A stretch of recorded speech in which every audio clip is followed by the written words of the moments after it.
Welcome to the Word Potions podcast. This is our telling of Outside. Darlin, grab the gun. I do sense something stirring on the wind. Yes, Pa. The girl scampered off in the direction of the homestead, dodging trees in an effortless sprint. Pa leaned on his shovel, wiping sweat from his forehead.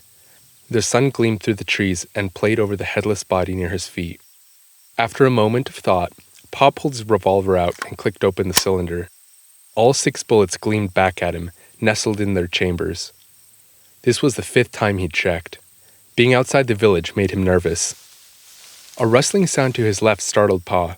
He snapped the cylinder closed and with an almost casual air, flicked the gun up and squeezed the trigger twice. The shots pierced the center of a particularly dense bush, about the size and width of an old earth cow. He was rewarded with a high-pitched yowl, and something scampered off in the opposite direction. He knew better than to go investigate. This size of bush could hide at least 2 or 3 wild animals. He scanned the area, then checked his back. Never could be too careful. He glanced at the hole near his feet. It wasn't quite deep enough, but would have to do. Sorry, old friend. You're attracting animals already. Not gonna have time to cover you in stone. Pa grabbed the headless corpse underneath its arms and dragged it into the shallow grave. Pa began shoveling dirt onto the corpse until it was buried underneath 2 feet of earth. He began tamping down the loose soil, but stopped when he heard sounds in the distance.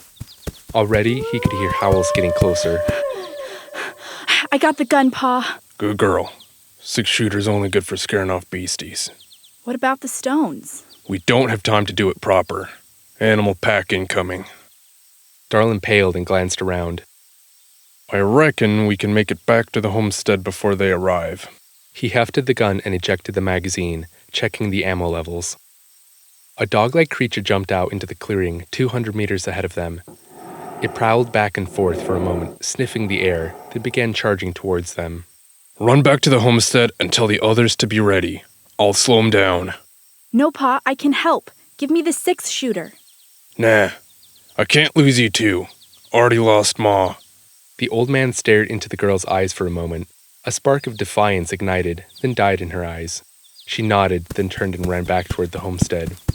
Pa began running after her, dodging between tree trunks and low-hanging branches.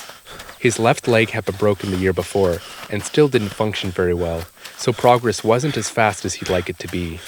He heard the pant of animals growing close. They were almost upon him. Swinging the gun back and forth, he took a second to steady his aim, then squeezed off a quick burst. The lead animal stumbled and fell, tripping up 2 others that had joined it. Pa wasn't concerned about the dog-like creature. He was concerned about what that meant. Where there was one, there were generally many more. Pa watched as 10 more jumped out of the tree line at the opposite end of the clearing. He grimaced and turned to run. He ran a few feet, then turned and squeezed off a few shots again. Things were going well, and Pa estimated he would make it back to the homestead just ahead of the pack. A flash of green from the corner of his vision, and Pa instinctively dropped to the ground.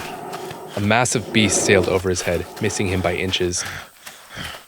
He was in serious trouble now. Looking forward, he could just make out the gate to the homestead. It was beginning to swing open.